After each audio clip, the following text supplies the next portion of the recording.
Salut chers internautes d'inforewmi.com, encore une fois seen sista Diary dafa am mbégte ak contentement dalal ki nga xamante ne nii mooy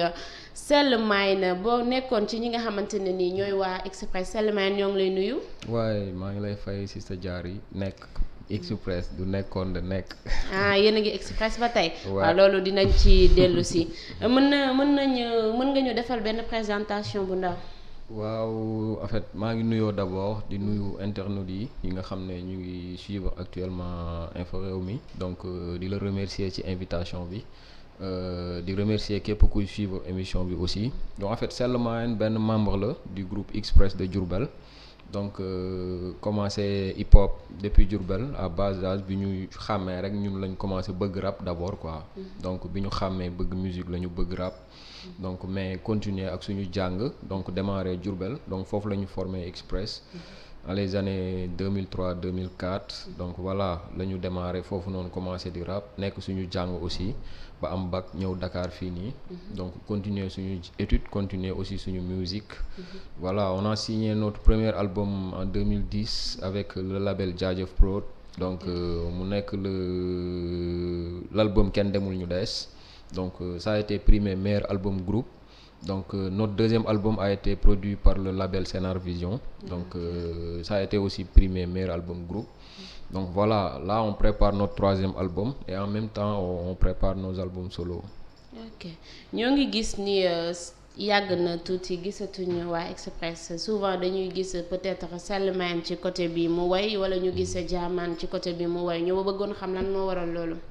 Ouais, mais loolu c'était juste des projets solo c'était juste des projets solo mais ça n'a rien à voir avec le projet du groupe donc en tant que tel donc récemment on a fait un track sur le coronavirus donc yàggul donc moom la ñu mujjee def donc mais on était trop avancé ci troisième album Express et que on doit sortir un single donc dans la semaine inchallah donc avec Express et que voilà donc c'est des questions qui se répètent tout le temps est-ce que Express existe toujours parce que ñu ngi gis Jahman à côté avec ses belles œuvres ñu ngi gis Bra à côté donc lu muy def donc c'est juste un truc boo xam ne dafay wanewaat musique gu Sénégal rek que ni dafa am benn partie bu nga xamante ne nii dañ ko xaw a négliger quoi mooy les parties solo ak les collabos parce que amuñu tendance di gis groupe ci biir groupe bi gars yi di def seen ay projets solo donc en même temps di defaale jobu groupe bi mais musique moo développé quoi et que Express 3 artistes yi ko composé yëpp c'est des artistes de taille c'est des artistes yu nga xamante ne kenn ku ci nekk mun nga def li groupe bi di def et que man li may job lépp mënuma ko utiliser ci groupe bi mënu ko utiliser Jahman pareil vous avez vu facette bi mu indi ça n'a rien à voir avec li Express di def donc beneen horizon musical la donc et que loolu la ñuy dem wuti ji donc c'est juste pour dem découvrir yeneen horizon musical parce que ku ci nekk ci ñun am nga ay pulsions yoo xamante ne nii ak ay inspiration yoo xamante ne nii donc ça n'a rien à voir ak concept kon mën nañu wax ne ku ci nekk da nga dem ci benn côté di ut leneen loo xam ne da nga koy indi c'est juste ça macha allah c'est juste ça. léegi mën nañu xam lan moo tax ki nga xamante ne nii mooy Sell Mine du def ay duo comme ni ko Jahman di defee. waaw duo ba en fait def naa ay duo peut-être am na yu génn am na yu génnul def naa duo ak Ndiogu Afia donc si màggal bi daaw def naa duo ak Dred Maxime Amar donc c'est des surprises yooyu xam nga yi may laaj ni sax ay surprise la waruma ko woon joxe donc en fait sama album j'ai fait des duos donc yu ci bëri ay surprise lay doon incha allah. ok kon mën nañ jàpp ne yaa ngi préparer ay am na looy préparer pour ben bien sûr li ñuy préparer bëri na donc ñoo ngi préparer troisième album Express donc parallèlement aussi donc sori naa sama album incha allah dina génn ci début 2021 bi incha allah. incha allah bëgg naa ko génne waaye. incha allah mën nañ ñu ngi dégg ne Sell Mine en même temps rappeur bi mu ngi doon professeur. Est-ce que yomb na nga nekk professeur ba pare en même temps nekk rappeur. ben waaw mais d'une part c'est pas facile mais ñun yàlla dimbali nañu ba may ñu dal ak mentalité bu ñu ko mën a gérer quoi parce que ñun suñu musique aussi musuñu yàqal dara depuis ñuy nekk élève nekk étudiant ba def suñu formation donc voilà et que gêné wuñu aussi ñu am beneen xam-xam donc participer ko ci réew mi dem def li ñu war a def suñu liggéey donc bu ñu nekkee école ñu def li ñu war a def bu ñu paree artistiquement aussi li ñu war a def ñu def ko donc c'est juste ça et que ku xam Express xam ko ci concept bu muy demee donc message la et que loolu c'est pas trop loin ak nekk école di jàngale c'est pas trop loin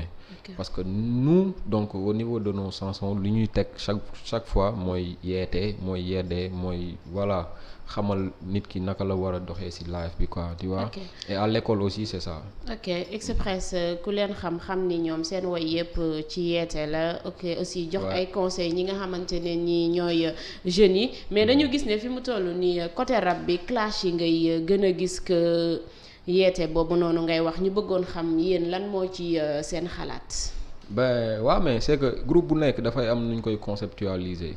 Express donc à la base suñu concept loolu la woon quoi donc journalu mbedd mi donc c'était un groupe bu nga xamante ne nii donc côté message la ñu gënoon focus donc tube yi ñu def yëpp c'était des sons yu nga xamante ne nii ay réer ay sama baat donc ay tout tànk donc c'était des tubes yu nga xamante ne nii mën naa ne ay classique la mais ay hit la et que côté ego trip on n'était pas trop focus mais nous pour les carrières solo dañuy gën a def ci côté solo bi côté ego trip bi dañ ciy gën a ñëw et côté clash aussi donc voilà donc dinañ def ego trip mais defuñu ay clash defuñu ay clash aussi clashuñu kenn peut-être mun nañ wax nag d'une manière générale donc voilà mun nañ def ay am ay seetlu aussi lu ñu neexul ci game bi ñu waxoo mais nekkuñu aussi pour di tudd nit di saaga ou quelque chose comme ça. parce que bu njëkk moom bon rap comme ni nga ko waxee ñun dañ ci doon jëlee ay leçons. man mii ci ñu daan déglu Express ci laa bokk mais léegi nan nga gisee rabu léegi. Ben rab bi léegi bon en fait xaw na jaxasoo quelque part parce que aussi quoi qu'on puisse dire li nga wax sànq moo ci nekk quoi donc clash yi la gars yi di gën a focus que morceau thème yi donc loolu problème la quelque part mais artistes yi am nañ ci part de responsabilité mais public bi aussi am nañ ci part de responsabilité parce que ñoom ñooy réclamer des fois yenn clash yi donc da ngay gis benn sound clash bu ndaw boo xamante ne nii ay saaga ndey ñoo ci nekk donc nga gis ne sound boobu moom la ñuy gën a promouvoir que benn sound bi nga xam ne day yee sénégalais yi donc moom la site yi di dugal moom la ñëpp di dugal internautes yi moom la ñuy commenter parce que loolu moo leen di neex quoi alors que benn sound bi nga xamante ne nii donc voilà day jàngal booy bi nan la ñuy xamee àdduna ou bien day jàngal booy bi nan la ñuy comporter woo ci live bi donc day jàngale civisme day jàngale day yeete day yee sama système bi nan lay doxee ci biir mbedd bi et tout donc voilà yooyu yëpp dañ koy jël donc teg ko deuxième plan indi clash bi teg ko ci kanam donc de ce fait donc artistes yi aussi da ngay gis des fois ay clash yoo xam ne yu insensé ay clash yoo xam ne da ngay jóg attaquer diw pourquoi parce que il est devant toi tu vas être ci benn hauteur bi mu nekk dañ koy gis fii y a des clashs yu nga xam ne nag c'est objectif. loolu mën nañ jàpp ne am na ñoo xamante ne ni dañuy clash Express. mais bien sûr am nañuy clash Express mais nous on n'est pas là pour écouter ça parce que aussi fii kenn mënul nekk ci benn musique di def loo xam ne ni day neex ñëpp dina am loo xam ne day neex ñi am ñoo xam ne du neex ñi mais ñun ku ñu munti clash aussi wala loo munti wax aussi voilà ñun on fait ce qu'on ressent et que voilà nekkuñu fi aussi pour tontonteeg ay clash quoi. waaye kon mën nañ jàpp ne Express ni mu meloon bu njëkk ba tey mu ngi mel noonu ni ngeen juboo woon ba tey noonu ngeen mel amul benn rivalité entre vous. non musul am rivalité encore une fois du nekkuñu ay rival quoi donc ay frères lañu donc peut-être mun nañ concurrencer wu suñu job suñu son bu ñuy bind son donc mun na am concurrence loyale boo xamante ne nii ku ci nekk da ngay bëgg a def tu veux sortir le meilleur de toi donc voilà loolu dañ koy def quoi tu vois parce que aussi xam nañ ku ci nekk li nekk ci yow jaamaan su bindee texte man je suis sûr que ni lii il peut faire mieux dama naan ko booy li nga def ni baaxul tu peux faire mieux et que c'est comme ça qu'on travaille ensemble quand on est au studio su dugalee voix su woyee ma ne ko booy li nga woy nii tu peux faire mieux gën a la woy sa baat bi gën a yuuxul parce que loolu la Sénégal ainsi de suite donc ñun noonu la ñuy liggéeyee mais nekkuñu ci mouvement su di am benn jalousie wala benn rancune entre nous encore une fois pourquoi parce que li ñu boole du musique kese encore une fois donc voilà ku nekk ci ñun fierté la tey ngay toog di gis sa morom donc par exemple muy cela veut dire que da ngeen doon ànd bien avant ngeen ci commencer rap mais bien sûr dañ doon ànd depuis ñuy nekk xale Jaamaan ñoo bokkoon classe depuis CP CI ba CM2 voilà et Bra aussi son grand frère ñoo bokkoon classe des Jigi et que voilà on a grandi ensemble et que Diourbel lañu dëkk ñun ñëpp Diourbel lañu dëkk on est de Diourbel et que voilà musuñu nekk ci level boobu noonu di xëccoo dara quoi au contraire Express c'est un groupe patrimoine la c'est pour Diourbel et que lu ñuy def lu nekk rek c'est pour la force du groupe quoi. Macha Allah ouais. Ok ñoo ngi gis Sell Mine ñu ngi koy gis souvent. Kii di Jaaman aussi ñoo ngi koy gis souvent mais ki nga xamante ne mooy Bra dañ ko gëj a gégg trop ñu bëggoon xam ci lan la nekk. Non mais Bra il est dans ses projets ñu ngi ci ay projets en dehors du projet du groupe donc mu ngi ci ay projets solo parce que xam nga projet solo c'est des trucs yu nga xamante ne nii c'est pas trop facile quoi. Et puis le rap dafa nekk lu nga xamante ne nii donc actuellement c'est un peu saturé et que pour vraiment sortir du lot il faut faire un truc bu nga xamante ne nii ça sort carrément de l'ordinaire donc voilà le Bra bi ngay am ci biir groupe bi donc bu waree def carrière solo il va falloir mu am leneen lu mu indi donc pareil pour Sell Mine pareil pour Jaaman parce que quand on est en groupe voilà et que des fois on fait 3 couplets son bi daal di mat damay rap Jaamaan wooy Bra rap après son bi mat parce que c'est des sons de 3 minutes donc 16 mesures ngay rap alors que quand il s'agit d'un projet solo le son c'est du début à la fin c'est toi c'est Bra donc c'est toi l'intro c'est toi le premier couplet deuxième couplet troisième couplet le refrain loolu lépp sa aar la war a doon quoi encore une fois donc loolu ci la ñu nekk moo tax Bra génne na récemment rek single bu nice du zéro donc def na ay sons yu nice def na ay comment dirais-je donc il faut aller sur le net def na ay sons yu nice yu génn ñu gis ni aussi souvent rappeurs yi ñu ngi ku ci woy ba mu yàgg nga commencé dugg ci li nga xamante ne nii mooy politique bi soit nga clash Sonko wala soit nga clash ki nga xamante ne nii mooy président Macky Sall ñu bëggoon xam ba xam waa Express tamit pare nañ pour ëllëg ñoom tamit ñu dugg ci politique bi wala. Non en fait man loolu tuddeewu ma ko dugg ci politique bi quoi donc en fait dugg ci politique bi par exemple mooy nga ñëw par exemple jël position ne yow da ngay jël poste donc voilà mais mun nga sensibiliser nit ñi que ni lii baaxul parce que aussi nous on est des porteurs de voix quoi qu'on puisse dire la politique mënuñu ko écarter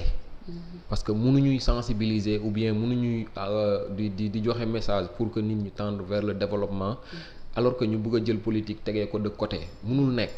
parce que lépp ci politique la walla jaar pour jaar yoon dëkk bi ci politique la war a aw pour mel ni mu war a mel léegi nag ban politique lay doon ñun politique ban la ñu war a def ñun les artistes mooy politique gu wan nit ñi ubbi seen bët wan leen lan mooy le bien lan mooy le mal wan suñu yaay yi ak suñu papa yi ñuy jël di leen dugal ci ay kaar ay xartum di leen jox ay saaku ceeb ak ay 5000 que ni tey mbënn bii ñuy dund nii ñun bi ñu leen di wax ne leen voilà lii ak lii loolu lañu leen doon moytuloo mais ñoom xooluñu woon loolu ñoom li ñu doon gis mooy li ñu doon am ci teew bi li ñu doon am ci daar li nga waroon a lekk alors que àdduna tey dalay jaral nga takk sa biir tey pour suba nga mun a nekk ci sa noflaayu bakkan tey ñi nga xamante ne joxoon nañ leen xaalis pour ñu voté ji fee Kër Massar est-ce que tey xaalis boobu jaraloon nañ buñ géntoon ne ñoom tey bu ñu voté tey lii la ñuy dundaat ci bënn bi non donc c'est des trucs yu nga xamante ne nii donc foofu la politique bi war a nekkee et que man foofu laay gën a woo artistes yi aussi ñuy gën a braquer suñu ay message ou bien suñu ay appel ci côté boobu noonu mën nañu wax ci son bi nga xamante ne ni Sell Mine moom la mujjee génne. waaw mais son bi moom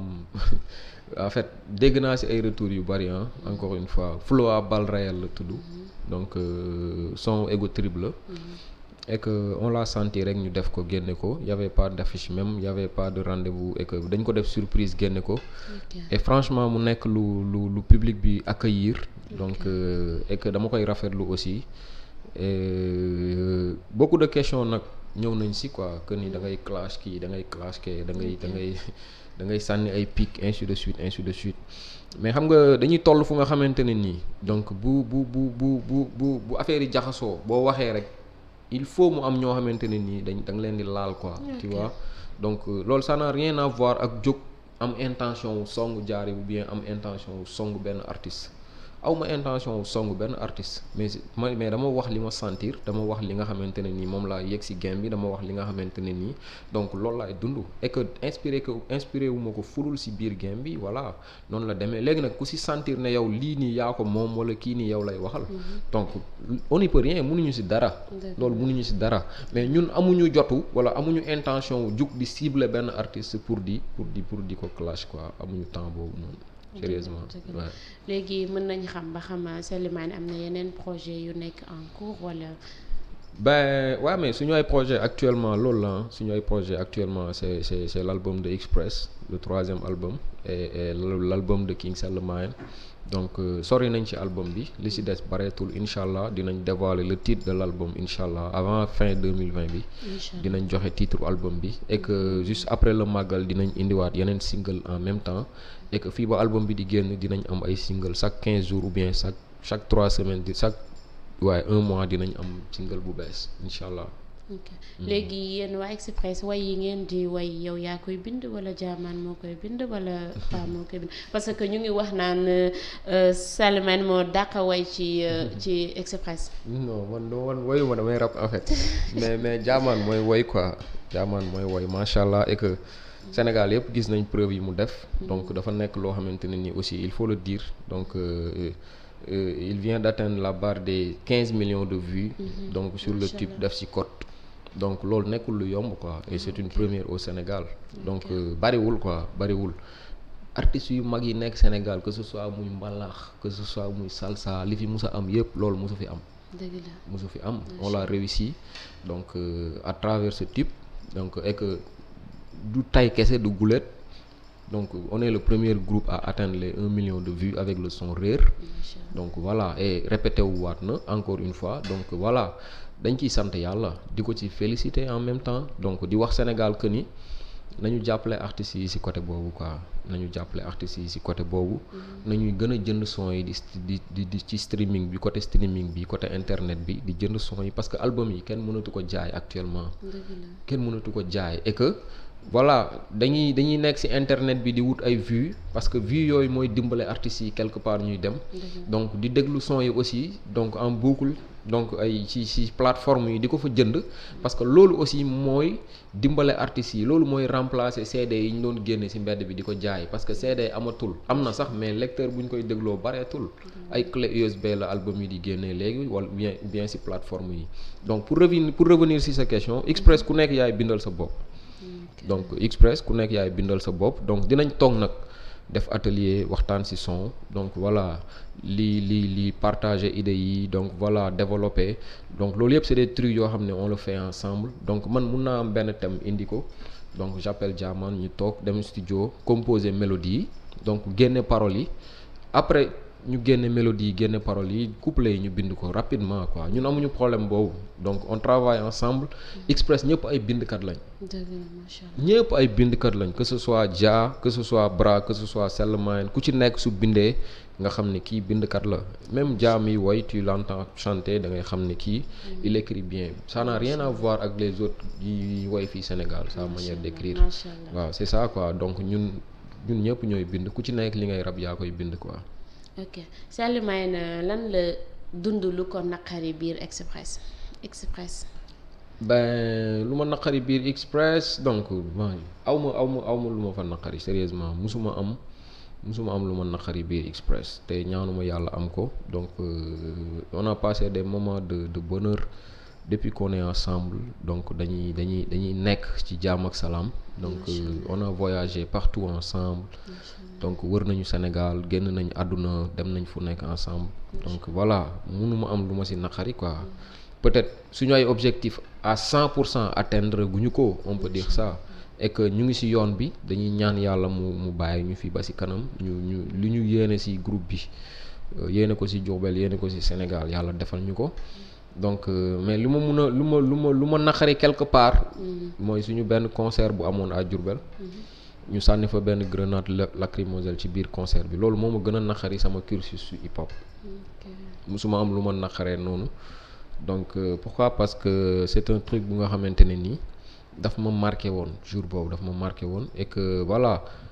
nekkul woon loo xamante ne nii mënoon naa ko dékku quoi. mënoon naa ko dékku un concert plein bu nga xamante ne nii dafa fees dell guichet fermé.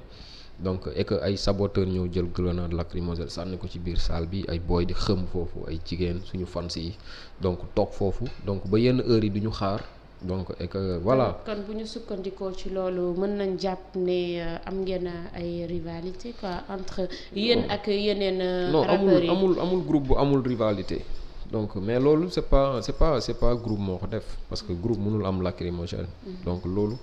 lacrymogène xam nañ fu muy jógee xam nañ ñu ko mën a def donc tu vois donc c'est un truc bu nga xamante ne nii amul benn groupe buñ ko jiiñ parce que xam nañ lacrymogène fu muy jógee et qu'on avait pris le numéro de série voilà def suñu plainte et que mujjul fenn parce que lacrymogène bu nekk Sénégal fii buñ ko sànnee xam nañ numéro de série bi war nañ xam ban dépôt la jógee war nañ xam fan la jógee donc loolu on a disconvient même pas ñun duñu ay dof donc voilà loolu laa mës a dund lu ma naqari ci musique mun naa ne ci musique donc voilà mais Express awma lu ma fa naqari sérieusement. ok Souleymane ñu ngi lay remercier di la jaajëfal di la wax nga tàggatoo ak internetu Infos Rewmi. waaw mais damay kontaan ci invitation bi d'abord donc di la remercier donc di wax gars yi que ni voilà